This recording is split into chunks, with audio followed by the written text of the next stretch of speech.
Assalamualaikum warahmatullahi wabarakatuh. Salam sejahtera bagi kita semua.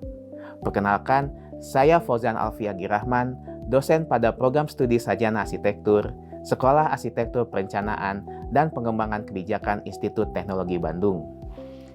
Video ini disusun sebagai dokumen pernyataan diri dosen dalam unjuk kerja Tridharma Perguruan Tinggi atau PDD UKTPT pada bidang pengajaran guna memenuhi persyaratan sertifikasi dosen. Pada kesempatan ini, saya akan memaparkan deskripsi dan pelaksanaan pembelajaran untuk mata kuliah yang saya ampu, yaitu Pengantar BIM dan Manajemen Informasi, dengan kode mata kuliah AR4121. Mata kuliah pilihan ini memiliki bobot 3 SKS. Secara deskriptif, mata kuliah ini mempelajari BIM atau Building Information Modeling, dan ini merupakan sebuah pendekatan rekayasa teknologi yang mengintegrasikan informasi bangunan ke dalam proses desain, konstruksi, dan manajemen proyek arsitektur. Materi pembelajaran dirancang untuk mengembangkan kemampuan mahasiswa mulai dari analisis peran dan perencanaan proyek BIM, penerapan pemodelan teknis dan dokumentasi, ekstraksi data, simulasi penjadwalan, hingga evaluasi koordinasi lintas disiplin. Keseluruhan materi ini disusun dengan mengacu pada lingkup kompetensi profesi koordinator BIM sesuai Standar Kompetensi Kerja Nasional Indonesia atau SKKNI nomor 3 tahun 2023. Mata kuliah ini dirancang untuk mendukung capaian pembelajaran lulusan atau CPL program studi, khususnya pada 2 aspek utama. Pertama, membekali lulusan agar mampu berpikir kritis dalam mengevaluasi keterkaitan arsitektur dengan perkembangan teknologi. Kedua, agar lulusan mampu menerapkan prinsip rekayasa dan teknologi bangunan serta mengintegrasikannya sebagai solusi praktis di dalam desain arsitektur. Dari CPL tersebut diturunkan 3 capaian pembelajaran mata kuliah atau CPMK. Pertama, mahasiswa mampu menganalisis konsep BIM serta merumuskan perencanaan proyek. Kedua, mahasiswa mampu menerapkan pemodelan, dokumentasi, ekstraksi data 5D, dan simulasi penjadwalan 4D. Dan yang ketiga, mahasiswa mampu mengevaluasi koordinasi lintas disiplin dan tanggung jawab profesional di dalam tim BIM. Dalam proses pelaksanaannya, saya senantiasa menerapkan pendekatan delivery, interaction, dan assessment atau DIA. Pada aspek delivery dan interaction, pembelajaran dilaksanakan berbasis Student-Centered Learning atau SCL.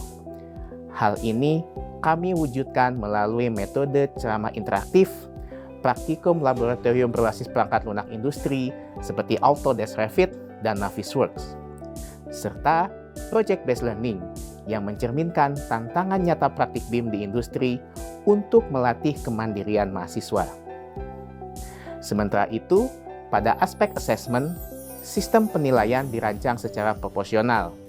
Evaluasi meliputi kuis, mini review studi kasus industri, evaluasi aktivitas praktikum mingguan, serta tugas komprehensif yang dipresentasikan sebagai proyek akhir.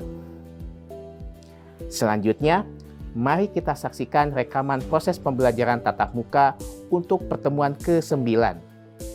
Pada pertemuan ini, fokus materi yang dibahas adalah sinkronisasi dan koordinasi model. Mahasiswa berlatih secara langsung di laboratorium untuk menggabungkan model parsial menjadi model federasi, serta melakukan resolusi deteksi benturan atau clash detection menggunakan perangkat lunak Navisworks Manage. Selamat menyaksikan. Baik, Assalamualaikum warahmatullahi wabarakatuh. Baik, kita lanjutkan ke pertemuan selanjutnya untuk mata kuliah AR4121 Pengantar BIM dan Manajemen Informasi. Nah, kali ini kita akan membahas tentang bagaimana cara mengidentifikasi dan menindaklanjuti benturan antar model melalui clash detection. Ya. Nah, jadi clash detection itu apa? Ya. Nah, kalau kita lihat ya bahwa ketika kita melakukan koordinasi desain lintas disiplin gitu ya, antara disiplin arsitektur, kemudian dengan teman-teman di struktur, MEP, itu secara tidak langsung sebenarnya akan muncul masalah koordinasi desain. Ya. Nah, koordinasi desainnya seperti apa? Misalnya nanti tiba-tiba ada masalah benturan seperti ini ya. Misalnya ini ada ductingnya MEP itu ternyata nabrak dengan balok gitu ya. Karena mereka tidak ngeh ternyata ketinggiannya itu tidak sesuai dengan atau elevasinya tidak sesuai dengan desain di disiplin lain. Sehingga diperlukan proses yang dinamakan clash detection. Nah, clash detection merupakan proses otomatis menggunakan perangkat lunak BIM untuk mengidentifikasi benturan antara dua atau elemen lebih dari disiplin ilmu yang berbeda. Nanti tujuannya adalah pasti menemukan masalah atau konflik di fase prakonstruksi. Nah, sehingga itu tidak terjadi, tidak ditemukan di lapangan dan bisa diselesaikan sebelum konstruksi dimulai. Nah, kalau sebelumnya kita punya gambar itu 2 dimensi, tidak terlihat ya, sebenarnya ini ada clash gitu antara ducting dengan balok.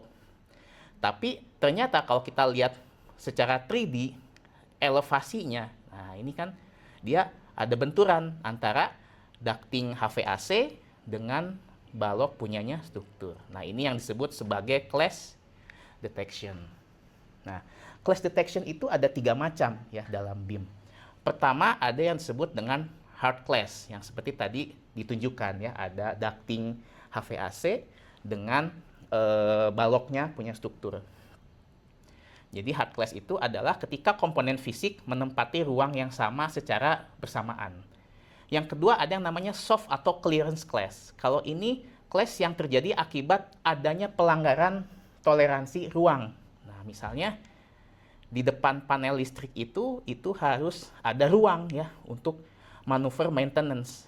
Nah, kalau misalnya ada item yang masuk di dalam ruang manuver ini, maka dikatakan sebagai soft clash. Seperti itu. Dan yang ketiga ada yang namanya workflow clash. Ini konflik terkait dengan penjadwalan dan logistik. Contohnya, harusnya ada material masuk menggunakan truk ke dalam area sini. Tapi ternyata dindingnya sudah dibangun duluan. Itu namanya workflow clash. Ya, jadi ada masalah, harusnya tuh masuk dulu gitu secara alur kerja, tapi bermasalah karena ada kekeliruan dalam schedule atau penjadwalannya. Nah, kenapa ini krusial? Ya, pertama, clash detection itu ya digunakan bisa sebagai mitigasi risiko. Keuntungannya apa? Pertama, bisa mereduksi rework. Nah, kalau misalnya terjadi masalah tadi ya, misalnya strukturnya sudah dibangun, terus tiba-tiba ductingnya ternyata salah pasang gitu ya, di elevasi sekian, dia nabrak gitu. Itu kan mau nggak mau harus dikerjakan ulang, dibongkar lagi, diturunkan, baru dipasang lagi. Dan itu hitungannya biaya yang akan sangat banyak gitu ya, seperti itu. Nah, kemudian yang kedua adalah akurasi antara biaya dengan waktu. Ya. Kita sering mendengar proyek terlambat, biaya membengkak gitu ya. Itu terjadi karena hal-hal kecil ini tapi itemnya sangat banyak seperti itu. Dan ketiga, kita harapannya bisa meningkatkan kolaborasi lintas disiplin seperti itu. Nah, kalau lihat dari kurva McLamy ini, koordinasi itu harapannya bisa dilaksanakan di tahap lebih awal ya, di tahap konseptual atau di tahap desain, sehingga bisa meminimalisir cost yang timbul akibat perubahan desain. Kalau misalnya perubahan desainnya itu di tahap konstruksi, pasti biayanya akan sangat besar. Ya. Nah, prasyaratnya untuk melakukan deteksi adalah kita punya model bangunan, ya, model desainnya terpisah lintas disiplin. Jadi kita punya model arsitektur sendiri, punya model struktur sendiri, lalu kita punya model MEP sendiri. Gitu. Nanti ketiganya itu menjadi satu model terpadu yang disebut sebagai federated model. Ya. Yang pasti model yang dibuat itu ketiganya harus menggunakan titik koordinat yang sama. Ya, jangan sampai yang satu grid A sama grid A1-nya di mana, yang struktur ada di mana, nanti nggak ketemu. Ya, jadi nggak cocok. Nah, lalu tingkat kedetailan atau LOD-nya itu minimal LOD 300 atau setara gambar DED ya. Dan penamaan parameternya itu harus standar dan disepakati bersama supaya semua orang bisa dengan mudah membaca modelnya. Ya. Nah, ini workflow-nya ya. Dimulai kita akan set up modelnya, kemudian nanti kita akan atur ada beberapa rules. Apakah mungkin ada class yang kita abaikan? Misalnya kalau class-nya itu tipis-tipis sekian mili, ya sudah diabaikan saja, seperti itu ya. Atau mungkin ada kategori class lainnya yang perlu diabaikan. Setelah itu nanti kita coba lakukan tes class ya dengan software untuk melihat di titik mana saja pada bangunan yang kita desain itu terjadi clash.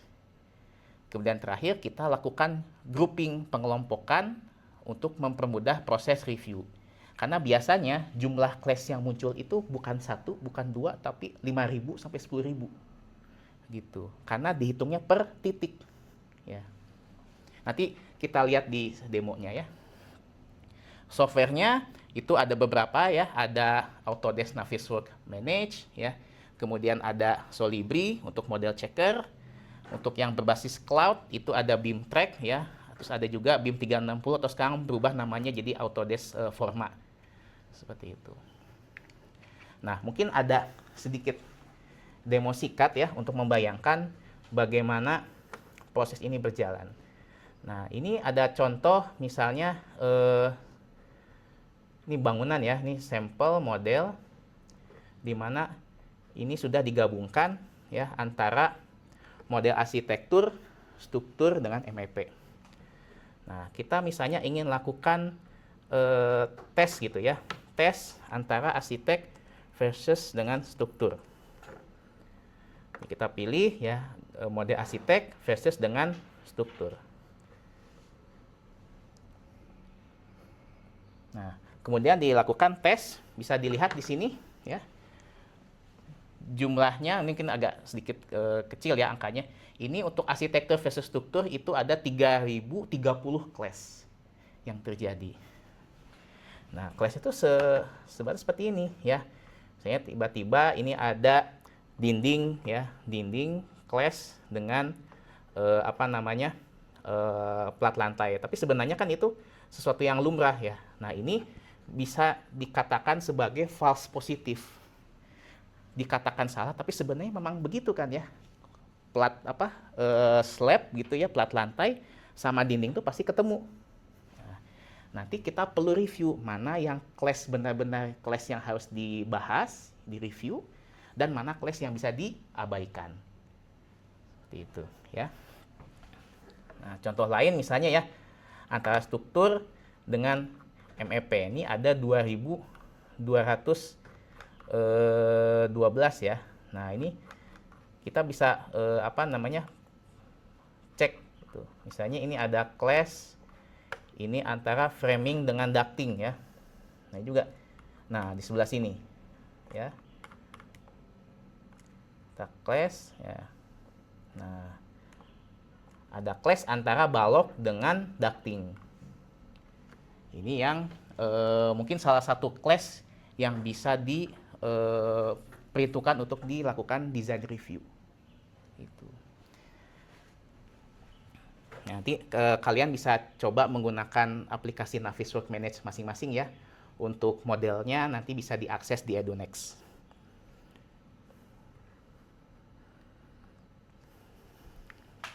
Nah, jadi misalnya tadi ya, kasusnya adalah ketika ducting AC itu menabrak ke balok struktural. Nah, tentu solusinya paling mudah adalah ductingnya dibelokkan di bawah balok ya. Ductingnya dibelokkan di bawah balok ketimbang dia langsung lurus saja menabrak ya. Nah, ternyata untuk perubahan desain ini itu ada hierarkinya. Jadi prioritas pertama adalah struktur ya, struktur utamanya kolom balok. Itu prioritas pertama yang paling jarang diubah. Sehingga kalau misalnya ada ducting clash dengan balok, berarti yang direvisi adalah komponen apa? Ductingnya kan? Ductingnya yang direvisi gitu. Karena prioritas utama tadi struktur, lalu prioritas kedua adalah komponen arsitektural ya, fasad, kemudian dinding pengisi ya. Lalu ketiga adalah plumbing yang sifatnya gravitasi gitu, yang dia turun bawahnya pipa air hujan ya, air kotor dan sebagainya. Karena itu terikat dengan kemiringan dan elevasi. Dan terakhir nanti terkait dengan HVAC dan electrical, itu prioritas terakhir. Karena ini paling fleksibel untuk dibelokkan. Seperti itu. Nah, kita coba diskusi ya bersama gitu ya. Ini kita lakukan sesi think, pair, and share. Jadi silahkan kalian bisa berdiskusi dengan teman sebelah kalian ya, dengan ada sedikit kasus kecil ya. Misal nih di sebuah federated model ya, federated model itu adalah model gabungan antara arsitektur, struktur sama MEP. Ternyata ditemukan hard clash ya. Nah, jalur utama pipa air kotor itu butuh kemiringan 2% menabrak balok struktural di area lobi utama yang didesain dengan plafonnya tuh expose ya. Plafonnya expose jadi terlihat gitu. Nah, kira-kira apa solusinya? Ya, silakan mungkin bisa didiskusikan dengan teman rekan sampingnya seperti apa solusinya. Silakan. Ya. Karena ini akan jadi menarik gitu ya. Kita secara secara tampilan ingin expose, tapi ternyata ada clash gitu di lapangan. Seperti itu ya. Silakan bisa didiskusikan berdasarkan hierarki disiplin mana yang harus diubah dan kira-kira apa solusi teknisnya. Seperti itu. Ya. Oke.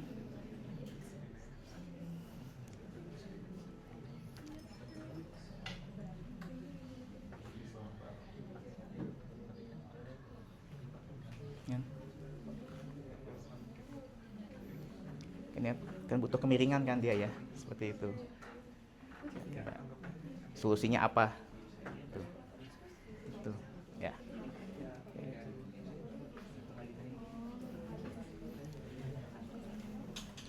Oke, mungkin ada yang sudah siap dengan jawabannya, sudah ada menemukan solusinya. Kira-kira solusi teknisnya seperti apa?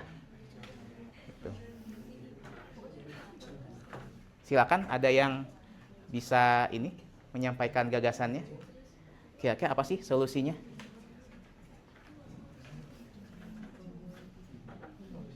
Oke.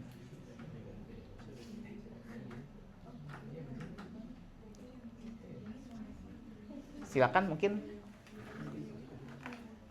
kelompoknya Cio. Boleh? Oke, ya. Nah, coba kira-kira apa solusinya? Jadi saya baru diskusi sama teman saya, Ya. Nahas itu. Nah, kalau dari hierarki itu kan nomor satu struktur dulu. Berarti balok struktur harus tetap di sana. Iya. Terus yang kedua arsitektur, ketiga si MEP yang jalur pipa air kotor yang gravitasi. Kemiringan 2%. Iya. Nah, karena pipa lebih murah dari balok, lebih gampang buat dibentuk lagi karena struktur kan emang dari awal, MEP di tahap selanjutnya. Iya. Jadi lebih baik pipa air kotornya bisa dinaikkan dulu. Jadi untuk seluruh horizontal 2 derajat itu ada di atas semua balok. Iya. Atau dia di bawah. Terus kita nego sama si arsitektur, pura-pura bikin plafon yang bentuknya kayak expose struktur gitu. Oke. Jadi bohongin klien di bawah. Oh, gitu. ya Kira-kira maksudnya dari kami bukan begitu. membohongi ya, tapi lebih ke ya ditutupi lah gitu Oh ya, iya, seakan-akan betul. expose padahal manipulasi, ya, Betul. visual, manipulasi visual. Ya, Oke. begitu, Pak. Sip, oke, terima kasih ya. Oke, baik. Nah, oke, mungkin dari rekan-rekan sekalian ada yang ingin ditanyakan terkait dengan clash detection ini. Kemudian tadi ada demo disampaikan gitu ya. Silakan, mungkin ada yang ingin bertanya. Boleh, Nah ya, silakan. Ya. Saya ingin bertanya untuk perihal clash detection kan tadi banyak ditunjukkan bahwa clash-nya itu terjadi tidak mungkin hanya satu gitu dan banyak. Untuk memfilternya supaya kami tahu itu banyak yang false positif dengan mudah tuh gimana ya Pak? Apakah bisa digunakan oleh bantuan AI, dan jika menggunakan bantuan AI, bagaimana kami nanti mengecek ulangnya kembali? Itu sih Pak. Oke, baik. Ya, terima kasih. Nah, jadi itu pertanyaan yang menarik ya, karena ketika tadi ditemukan clash-nya sampai ribuan, itu akan sulit kita memisahkannya. Jadi solusi teknisnya adalah kita perlu pisahkan mana komponen yang bentrok pada saat itu. Jadi mana, let's say misalnya yang bentrok tadi antara pipa air kotor ya, pipa air kotor dengan balok struktural. Jadi nanti di teknisnya kita filter komponen pipa air kotor itu apa, satu kelompok di dalam Navisworks-nya, kemudian yang balok struktural itu satu kelompok. Nah, kemudian setelah itu kita grouping gitu. Secara teknis akan kita grouping jumlah class-nya menjadi satu. Karena by statistiknya, walaupun satu class itu isinya 500, tapi karena sudah kita grouping jadi satu, maka dihitungnya satu. Dihitungnya ada satu masalah besar. Seperti itu. Apakah bisa pakai AI? Sebenarnya bisa-bisa saja, tapi memang dalam solusi saat ini memang agak sedikit tricky, tapi sangat memungkinkan karena dia itu seperti membaca database bangunan. Ini sepertinya harusnya sih bisa nanti in the future gitu. Oke. Baik, ada mungkin satu lagi pertanyaan? Silakan. Oke, baik. Ya, silakan. Mungkin aku mau nanya apakah atau kapan ada kasus struktur MEP itu nggak boleh diubah sama sekali. Jadi kayak ya baku ya gitu, nggak bisa diubah MEP-nya. Oke, ya. Di situasi apa kira-kira MEP itu tidak bisa diubah? Mungkin ketika memang ada persyaratan khusus ya, karena sistem MEP itu banyak ya, nggak hanya air kotor, air bersih. Kadang kalau kita di rumah sakit itu sistem MEP-nya sangat kompleks, apalagi laboratory ya. Ada misalnya dia pipa tuh gas oksigen, ada itu kan kalau bocor kena api kan terbakar ya oksigen kan ya, biasanya kayak gitu. Atau misalnya ada pipa-pipa yang khusus lain yang itu secara elevasi itu nggak boleh digeser. Nah itu bisa saja terjadi. Ya, tapi kasus umumnya memang MEP itu agak ngalah gitu. Namun ketika ada persyaratan teknis yang menetapkan harus di elevasi tertentu, mau tidak mau elemen yang lainnya ngalah. Seperti itu. Jadi tergantung pada tipologi bangunannya. Sip ya, semoga menjawab. Oke, kita akan coba lakukan kuis kecil. Jadi silakan bisa masuk ke Quizizz ya. Bisa buka di joinmyquiz.com. Ya, itu ada kode aksesnya. Bisa di-scan langsung ke QR code-nya.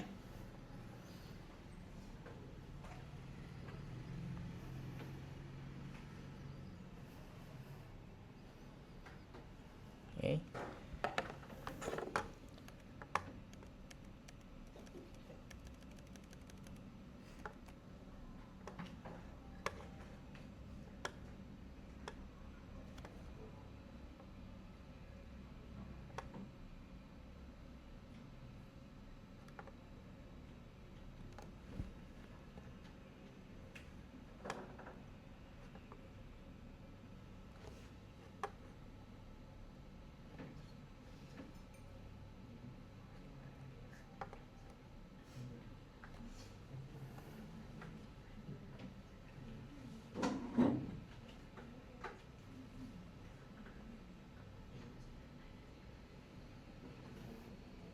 Sudah bisa diakses?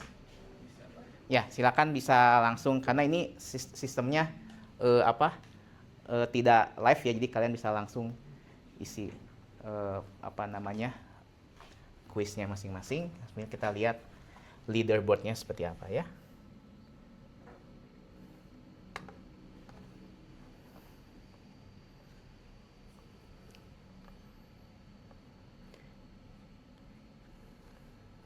Oh, oke. Sejauh ini siapa? Clio.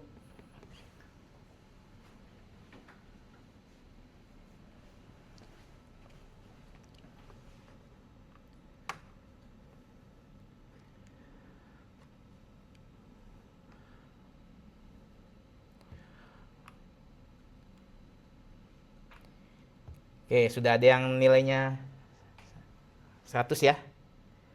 Sip. Completion rate-nya masih 43%, oke, nggak masalah. Nah ini, oke, oh ini leaderboard-nya. Nah, wah Alma, nah, mantap ya. Sementara ranking 1, Cio ranking 2 ya, Samuel ranking 3. Nah, Nehas ranking 3. Sip, berarti mayoritas kalian sudah ini ya, apa namanya, setidaknya paham terkait seperti apa itu clash detection dan apa manfaatnya untuk apa dalam proses desain ya. Seperti itu. Oke, sebagai penutup, jadi clash detection itu sebenarnya bukan hanya proses mencari kesalahan saja gitu ya, tapi kita ingin melakukan proses validasi kolaboratif yang gunanya adalah untuk memastikan bahwa desain kita itu benar-benar dapat dibangun ya dengan efisien, presisi, dan kalau bisa minim atau bahkan nihil konflik. Karena sebaiknya semua itu diselesaikan ya, masalahnya diselesaikan di tahap desain daripada muncul masalah di lapangan. Ya, itu akan timbul masalah biaya, waktu, dan sebagainya. Oke, kalau gitu mungkin untuk bacaan dan sebagainya bisa dilihat di EduNext ya, bisa dilihat di LMS masing-masing. Baik, terima kasih atas waktunya ya. Selamat pagi. Assalamualaikum warahmatullahi wabarakatuh. Demikianlah cuplikan proses pembelajaran tatap muka pada mata kuliah pengantar BIM dan manajemen informasi. Melalui perpaduan antara penguasaan teori manajemen informasi dan keterampilan teknis penyelesaian masalah secara langsung, saya berharap para mahasiswa siap menghadapi tantangan transformasi digital di industri arsitektur, engineering, dan konstruksi. Semoga video unjuk kerja ini dapat memberikan gambaran yang komprehensif mengenai dedikasi serta metodologi pengajaran yang saya terapkan di Institut Teknologi Bandung. Terima kasih atas waktu dan perhatiannya. Wassalamualaikum warahmatullahi wabarakatuh.